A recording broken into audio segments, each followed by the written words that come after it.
Devo dire che questa barcolana qua è stata veramente una barcolana per tutti, perché devo dire sinceramente,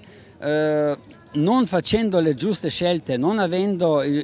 la giusta tattica, qui rischiavamo veramente, soprattutto perché è stato accorciato il percorso, rischiavamo di non poter recuperare quello che era perso all'inizio. Però devo dire grazie a Schumann, grazie a Vasilis Bogar e grazie a Juan Villa e anche a Bolzan, che ovviamente sempre con i nervi gelidi ha portato avanti queste situazioni strane, grazie a tutto l'equipaggio per questa vittoria. Era un effetto che non siamo abituati a vederlo, ma qui in barcolana può succedere e ovviamente bisogna prendere con rispetto, perché quelli là in quelle condizioni veramente ce la possono fare. Noi nel 99 con la Esimit Gorizia Nova Gorica eravamo secondi assoluti davanti a Gaia Legend, che era una leggenda quella volta, e all'inizio non potevamo neanche sognare uno, però in barcolana questo può succedere.